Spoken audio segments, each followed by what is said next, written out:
Hello दोस्तों, आशा करते हैं आप लोग स्वस्थ होंगे, मस्त होंगे, अच्छे होंगे और अपने बेहतरी के प्रति अथक प्रयासरत होंगे। दोस्तों, कल के वीडियो में हम लोगों ने पढ़ा था मौलिक अधिकार के कुछ इंपॉर्टेंट आर्टिकल जैसे समता और समानता का अधिकार, स्वतंत्रता का अधिकार।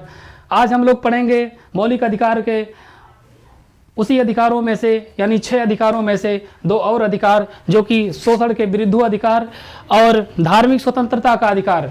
दोस्तों, शोषण के विरुद्ध अधिकार आप लोगों को इस तरह आज बताएंगे, ऐसे लगेगा कि जैसे कोई कहानी है और हमें याद किया जाना चाहिए।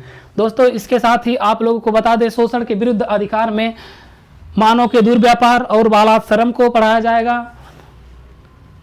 कारखानों आदि में बालकों के नियोजन पर प्रतिषेध बताया जाएगा और धार्मिक स्वतंत्रता के अधिकार में बताया जाएगा अंतःकरण की स्वतंत्रता और धार्मिक कार्यों की प्रबंधन की स्वतंत्रता। धार्मिक कार्यों की अदायगी से छूट, मतलब धर्म में जो कार्य होते हैं उसकी अदायगी से जो छूट है। और आर्टिकल बताया जाएगा राजकीय शिक्षण संस्थाओं में धार्मिक शिक्षा का निषेध, यानी स्कूलों में धार्मिक शिक्षा को प्रोत्साहन नहीं दिया जाएगा। तो आइए इसी के साथ चलते हैं हम अपने टॉपिक की ओर। मौलिक अधिकार जो कि अमेरिका के संविधान से लिया गया है, इसमें 6 मौलिक अधिकार हैं, जो कि समता और समानता का अधिकार, स्वतंत्रता का अधिकार, शोषण के विरुद्ध अधिकार, धार्मिक स्वतंत्रता का अधिकार और संवैधानिक उपचारों का अधिकार। तो आइए दोस्तों टॉपिक की तरफ चलते हैं। शोषण के विरुद्ध अधिकार, अनुच्छेद 23 कहता है मानव के दुर्व्यापार और बालाश्रम पर प्रतिषेध, यानी मानव के दुर्व्यापार और बालाश्रम पर प्रतिषेध। दुर्व्यापार अर्थात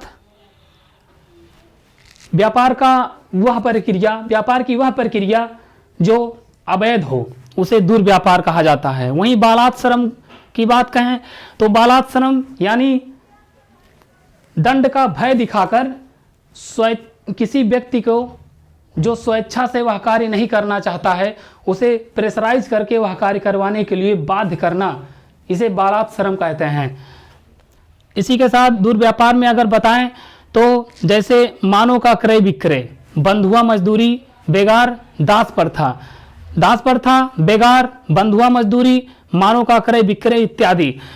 इसमें दास प्रथा का सर्वप्रथम अंत हेक्टर मुनरो के द्वारा किया गया था। और वहीं बेगार का अर्थ बता दें तो बेगार यानी बिना धन, बिना अर्थ दिए किसी से श्रम करवाना, किसी से अपना कार्य करवाना।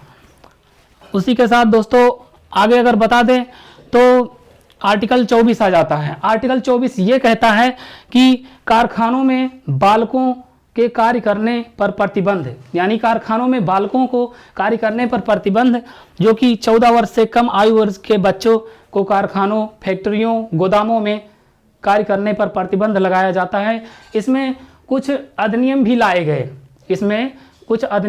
गए हैं, जैसे अधिनियम 1986 जो कि प्रतिषेध करता है बाल श्रम का। अधिनियम 1986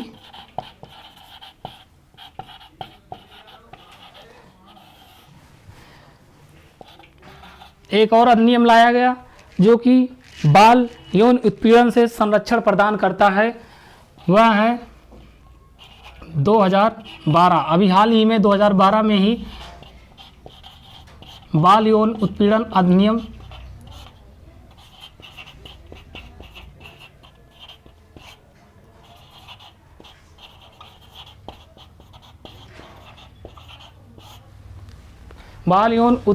अधिनियम लाया गया। इसके साथ दोस्तों शोषण के विरुद्ध अधिकार कंप्लीट हो गया।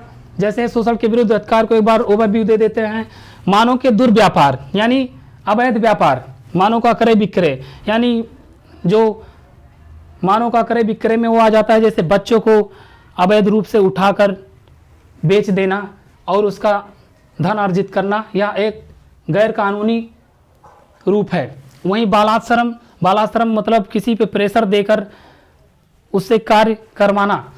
कारखानों आर्टिकल 24 कहता है कारखानों आदि में बालकों का नियोजन, यानी कारखानों में 14 वर्ष से कम उम्र के बच्चों को काम करने से रोका जाता है। 14 वर्ष से कम उम्र के बच्चे कारखानों, फैक्ट्रियों, खदानों, होटलों आदि में कार्य नहीं कर सकते हैं।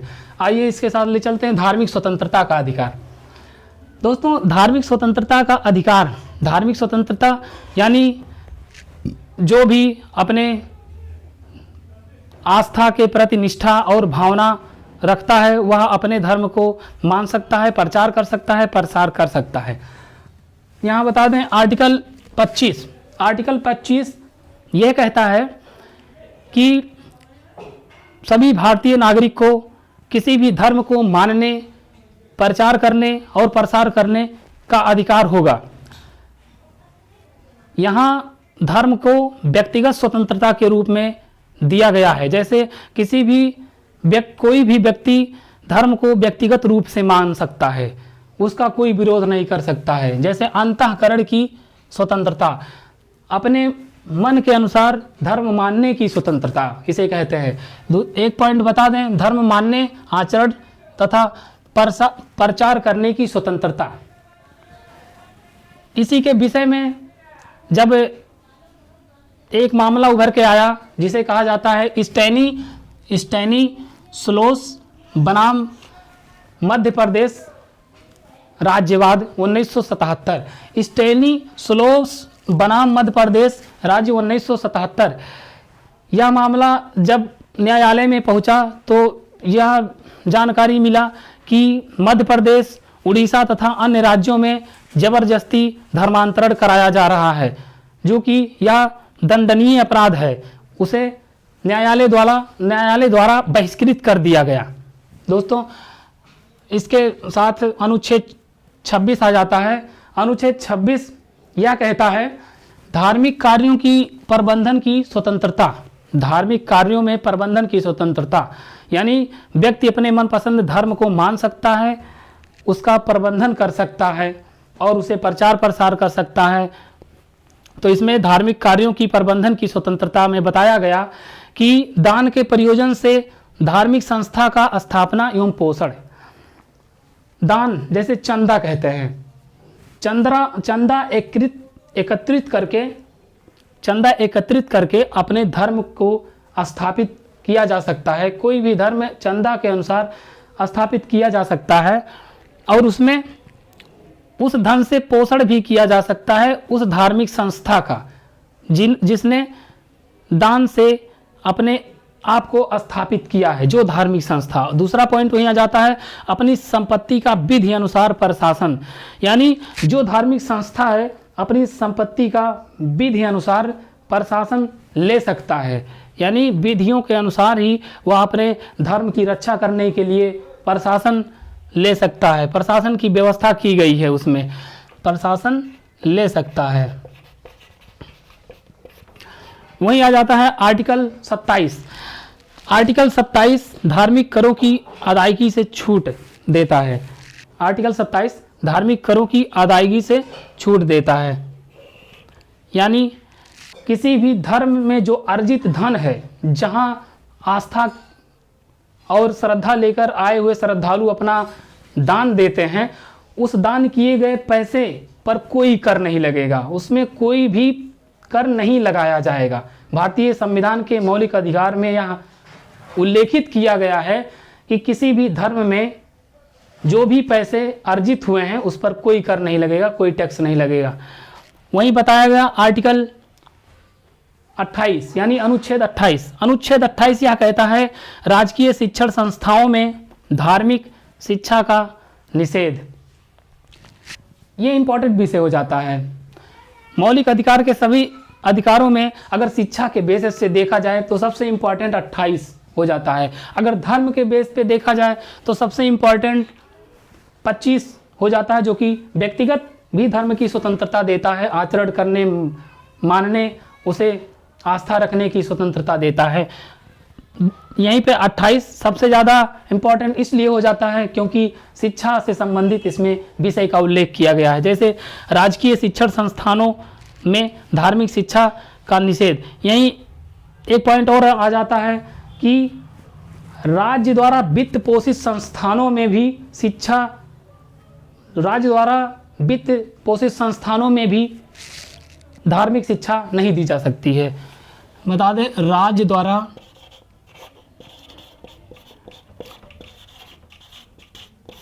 द्वारा पूर्ण वित्त संस्थानों में भी धार्मिक शिक्षा नहीं दी जा सकती। पूर्ण वित्त